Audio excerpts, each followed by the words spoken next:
Salve, família vascaína! Sejam bem-vindos aí a mais um vídeo no canal. Eu sou o Thiago, você está no canal Vasco em Família. Se não for inscrito aqui, já dá aquela moral, se inscreve no nosso canal. Deixa o like pra gente estar chegando a mais vascaínos. E não esquece também de ativar o sininho de notificação para não perder os próximos vídeos. E tá sempre por aqui, deixando sua opinião, seu comentário, pra gente fazer aquela resenha boa de vascaíno pra vascaíno. Temos uma decisão lá no Morumbi, 6h30 no sábado. E você deve estar se perguntando assim, decisão? Exatamente isso. Eu não concordei muito quando eu via os comentaristas, ex-jogadores ou o próprio torcedor comentar aqui, o Vasco, existe uma questão psicológica, que se ficar ali na parte de baixo da tabela, perto da zona, ou entrar na zona de rebaixamento, eu começo a ficar preocupado. E eu tinha um discurso aqui que, não é possível, né? Todos os rebaixamentos do Vasco, de fato, o Vasco tinha time para cair. Tinha outras questões também fora de campo, né? Como salários atrasados e tudo mais. Imaginei que isso não ia acontecer no Vasco.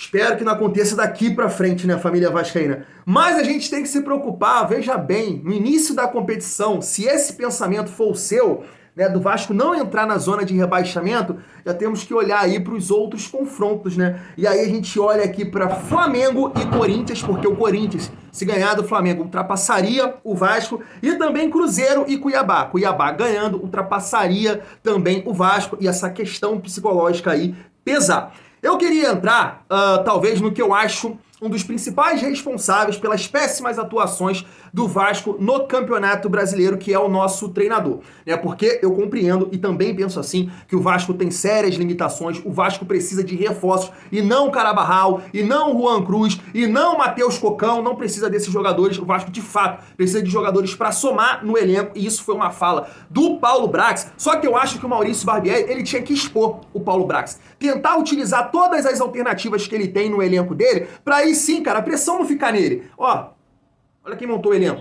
Olha quem falou que ia chegar no Brasileiro com 90% do elenco preparado para essa competição e não chegou. Chegou Cocão, chegou Carabarral, chegou quinto reserva do Santos. Então expõe o Paulo Brax e usa todas as alternativas que você tem no seu elenco. Só que eu preciso pegar aqui esse comentário do Dandan e vou trazer outros também durante o vídeo. E ele diz o seguinte após a derrota do Vasco para o Santos, só não venha com a conversa de que teve posse de bola e mais finalização. Time sem ideia, desorganizado e só manda bola quadrada.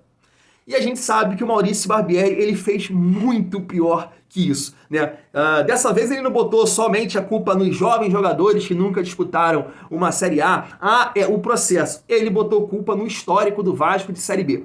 E falou também que o fato do Santos nunca ter caído para a segunda divisão também era um empecilho ali para o Vasco ganhar. Do Santos, que não é do Neymar não, e nem do Pelé não, é o Santos do Lucas Lima, do jogador de 17 anos, do Messias, do grande Messias. E assim o Barbieri achou que por esse motivo o Vasco não conseguiu ganhar do Santos. E de forma nenhuma ele bota a culpa nas escolhas, no trabalho que ele vem desenvolvendo à frente do Vasco. E aí eu resolvi o seguinte, família vascaína, calma, eu não quero que o Maurício Barbieri, após o jogo contra o São Paulo lá no Morumbi, ele possa dar esse tipo de desculpa novamente. Então eu resolvi fazer o seguinte. A gente vai poder acompanhar o São Paulo também aí mais uma vez hoje, né, contra o Sport pela Copa do Brasil, mas eu resolvi trazer aqui alguns São Paulinos para falar do momento do São Paulo. Escolhi o último jogo aí, o clássico contra o Corinthians. Vou trazer aqui o Barolo, né, que é um youtuber bem conhecido do São Paulo, inclusive tá comentando lá no SBT Esportes também, e também o Thiago Life, para mostrar pro Barbieri que não tem esse tipo de desculpa, porque o São Paulo nunca caiu, mas não é o São Paulo campeão mundial, não é o São Paulo tricampeão brasileiro lá com o Muricy, com o Rogério Ceni, não é esse São Paulo. É um São Paulo, Barbieri, que você não pode dar desculpas se você não conseguir o resultado positivo. É uma resenha maneira e, além de tudo, eu queria propor aqui para a família vascaína, que é muito fácil também a gente de fora ficar falando. E eu queria até que a galera interagisse aí também nos comentários. A escalação, a maneira de jogar, 3-5-2, 4-4-2, como você entraria contra o São Paulo no sábado. Porque, de fato, o Maurício Barbieri, ele tem que trazer alguma coisa diferente. É o que o torcedor espera. Antes da gente começar a nossa resenha, deixa eu passar o recado aqui da parceira que está fechada com o canal Vasco em Família. Se liga só. Sua sorte fala mais alto com PagBet, seu novo site de apostas esportivas. Melhores cotações, saques rápidos via Pix e jogos ao vivo para você se garantir nas apostas. PagBet. Acertou, tá pago. Tá aí, PagBet fechada com o canal Vasco em Família. É só você clicar aqui no link que vai estar no primeiro comentário fixado. O cadastro é muito rápido. Se você tiver qualquer dúvida, vai ter um suporte humanizado 24 horas por dia. E você deve estar se perguntando o seguinte: Thiago, precisa de muito dinheiro para começar na PagBet? E eu vou te responder.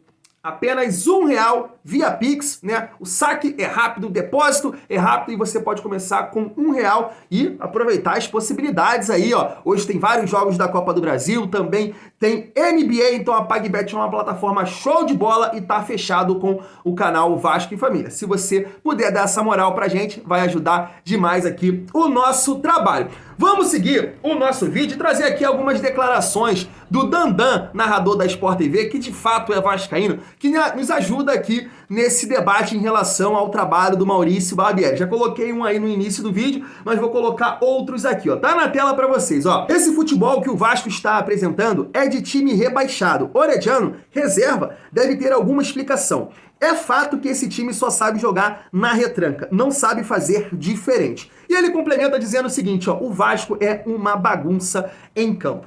E tá aí, né, o que a gente questiona sempre aí nas coletivas do Maurício Barbieri, que realmente o Vasco, principalmente quando tem que propor o jogo, não tem um padrão, não tem uma ideia de jogo, não tem variação. E quando ele fala aqui também, né, que o Vasco só sabe jogar na retranca, cara, eu discordo muito, porque o Vasco também não tem ideias de como contra-atacar, né? Mostra até uma certa ideia no início do jogo, contra o Galo, contra o Palmeiras, contra o Fluminense, de marcar a pressão, mas depois não tem alternativas para contra-atacar. Então, eu venho com um discurso aqui, dizendo o seguinte: esses 6 pontos que o Vasco tem dentro do Campeonato Brasileiro, na minha visão, são mais destaques individuais dos nossos atletas do que o trabalho do nosso treinador. Porque, cara, se o Vasco tivesse os elencos que teve aí nas últimas Série A que disputou, provavelmente o Vasco estaria com 0 pontos. 0 pontos. Porque eu vi até um desabafo aí do jornalista que eu não acompanho, não gosto do trabalho, não tenho nada contra a pessoa, né, o que é o Flávio Dias, falando que não deve mudar treinador porque a gente faz isso já há 20 anos. Pô, calma aí.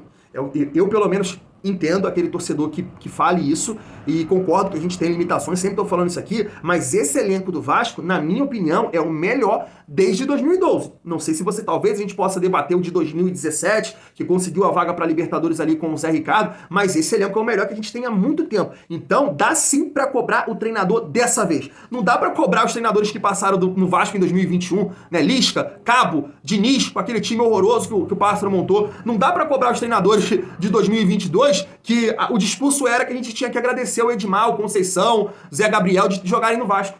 Que ninguém queria jogar no Vasco. Então como é que tu vai cobrar treinador? Agora dá pra cobrar. Porque mesmo com as limitações, você tem o Jair, você tem o Pedro Raul, você tem o Léo, você tem o Piton, você tem 2 bons goleiros, então você tem alternativas, um Orediano, uma joia argentina, então você tem alternativas sim pra melhorar esse time do Vasco. Então dá sim pra cobrar treinador. E a questão que ele fala aqui, o futebol de time rebaixado, cara, até isso o Maurício Barbieri ele se complica, né? Porque dentro das coletivas dele, ele ressaltou muito os resultados diante de Galo, de Palmeiras e de Fluminense. Mas quando você chega aí e não ganha do pior Curitiba de todos os tempos, ou o pior Curitiba, não, o pior time da Série A, começa a complicar o seu discurso. Você não ganha do Bahia, que também pode ser um adversário direto, e do Santos, esse tipo aqui de situação começa a nos preocupar, e aí você tem que começar a olhar para os nossos adversários, como eu citei, Flamengo e Corinthians, Cruzeiro e Cuiabá. Porque se Corinthians e Cuiabá tiverem resultados positivos, podem ultrapassar o nosso Vascão. E aí, cara, eu vou deixar para o final a minha opinião da escalação do Vasco para o jogo contra o São Paulo. Porque primeiro, né, eu tenho que trazer aqui a opinião de 2 São Paulinos, que é o Thiago Life e também o Barolo, para mostrar para o Maurício Barbieri que essa ideia louca dele de time que nunca foi rebaixado não tem nada a ver. Pelo amor de Deus, pare com isso. Você foi muito desrespeitoso para não falar outra coisa com o clube do nosso coração, que é muito bom ser Vasco, Maurício Barbieri. Então faça ser. Mas vamos passar aqui a opinião aí em relação ao São Paulo, nosso adversário de sábado. Tanto de Thiago Leifert quanto de Barolo. Se liga só. O São Paulo também podia ter matado o jogo, o São Paulo podia perder o chance. São Paulo... Na verdade, gente, o time do São Paulo também, né? Não é o Manchester City, né? Você não tinha atropelado o time do Corinthians. Tinha atropelado. Se fosse um time minimamente...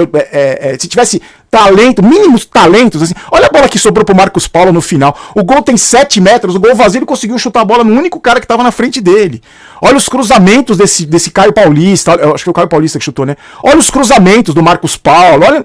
são jogadores tenebrosos, assim, são jogadores que, né, é vergonhoso ver esses caras vestirem a camisa do São Paulo. Então, não vai, E mais uma vez, vamos falar nas notas de cada um, mais uma vez alguns jogadores ficaram devendo pra mim.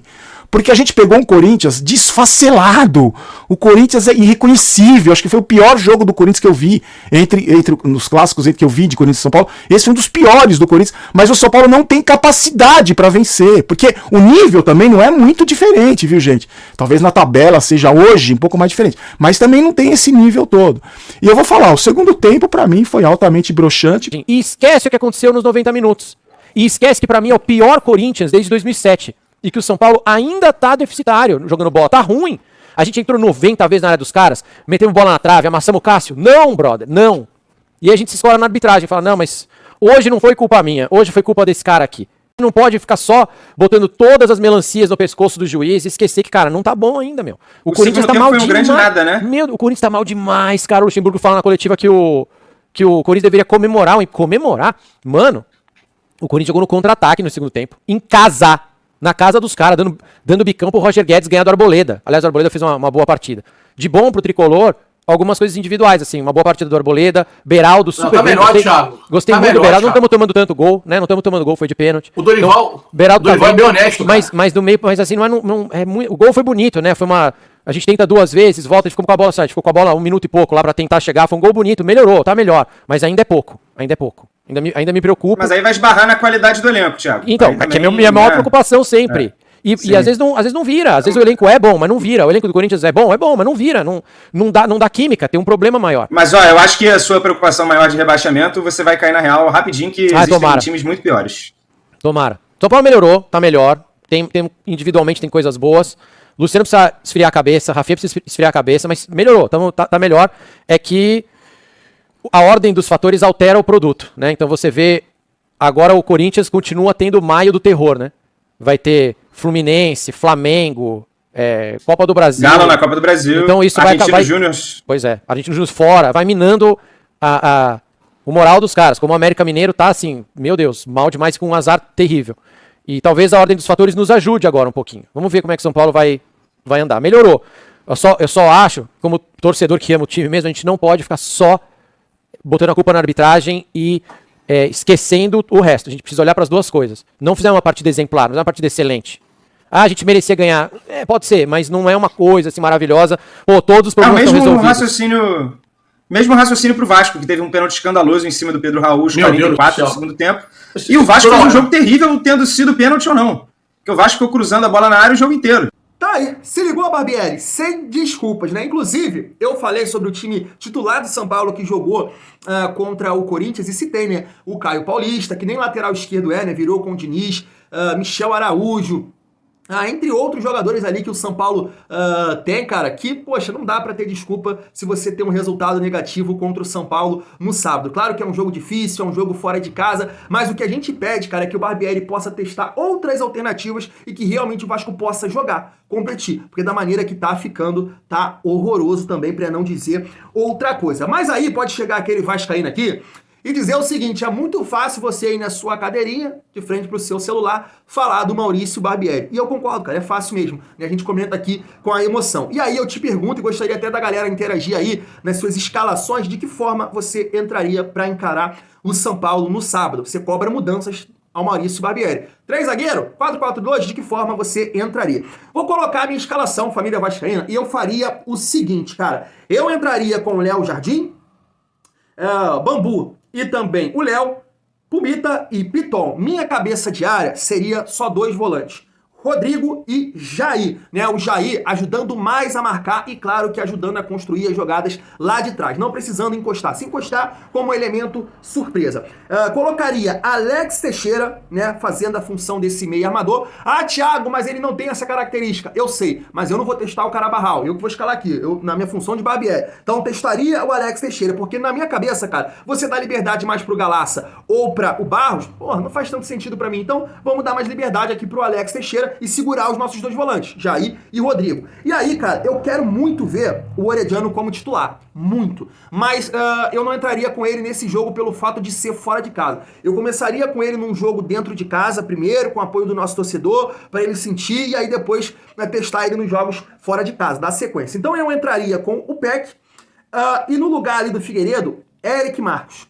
E aí, Pedro Raul. Mas, cara, eu não faria esse futebol posicional, que o Peck fica ali o tempo todo pelo lado direito e o Eric Marcos pelo lado esquerdo. Eric Marcos pelo lado esquerdo. Trocaria os dois para em algum momento, se essa questão da perna trocada não estiver funcionando, ele ir para a perna boa dele, o Eric Marcos, e o Peck vir para a perna boa dele, para tentar também jogadas de fundo de cruzamento para privilegiar o nosso centroavante Pedro Raul. E acho que essa questão aqui do Alex Teixeira, de ter mais caguete na frente também pode beneficiar, encostando o Pedro Raul, fazer a parede, tentar uma aproximação com esse jogador.